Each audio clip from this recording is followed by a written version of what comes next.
প্ৰতিবাদ মুখৰ হৈ পুৰণি পেঞ্চন আমাৰ দাবী এক দেশ এক নীতি পুৰণি পেঞ্চন আমাৰ দাবী এক দেশ এক নীতি পুৰণি পেঞ্চন আমাৰ দাবী এক দেশ এক নীতি পুৰণি পেঞ্চন আমাৰ দাবী এক দেশ এক নীতি পুৰণি পেঞ্চন আমাৰ দাবী।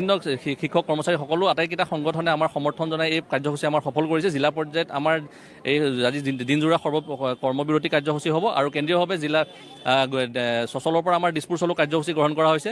চাওক, ইতিমধ্যে NPS ব্যৱস্থাটো যে আশাপূৰ্ণ চৰকাৰ ইতিমধ্যে কেন্দ্ৰীয় চৰকাৰ পতিয়ন গৈছে, যিটো কাৰণে তেওঁলোকে এটা নতুন ইউনিফাইড পেঞ্চন স্কিম বুলি UPS বুলি এটা 1 এপ্ৰিলৰ পৰা তেওঁলোকে লাগু কৰিছে।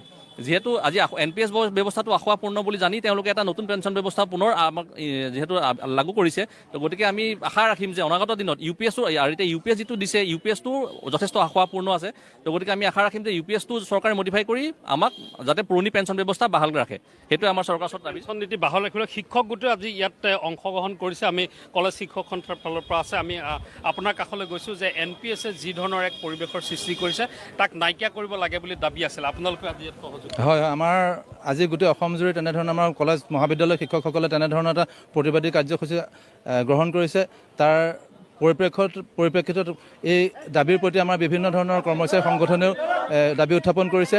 ইয়াৰ মূল কাৰণটো হৈছিলে যে আমাৰ পুৰণি পেঞ্চনটো প্ৰৱৰ্তন কৰিব লাগে আৰু আমাৰ যি নতুন পেঞ্চনৰ ব্যৱস্থা কৰিছে সেই নতুন পেঞ্চনৰ ব্যৱস্থা অনতিপলমে ইয়াৰ অৱসান ঘটাব লাগে আৰু আমাক যিসকল কৰ্মচাৰী দীৰ্ঘদিন চাকৰি কৰিব সেই চাকৰি কৰাৰ অন্তত তেওঁলোকে যেনেকৈ অৱসৰ গ্ৰহণ কৰিব, তেওঁলোকৰ যাতে ভৱিষ্যতৰ জীৱনটো সুৰক্ষিত হয় তাৰ ওপৰত দৃষ্টি ৰাখি পেলাই আমি চৰকাৰক, আমাৰ ৰাজ্যিক চৰকাৰ, কেন্দ্ৰীয় চৰকাৰ গোটেই ব্যৱস্থাটোক যাতে আমাৰ পুনৰ চিন্তা কৰি পেলাই আমাৰ নতুন পেঞ্চন ব্যৱস্থা বাতিল কৰি পুৰণি পেঞ্চন ব্যৱস্থা আওতালৈ আনিবলৈ তাৰ কাৰণে আমি দাবী উত্থাপন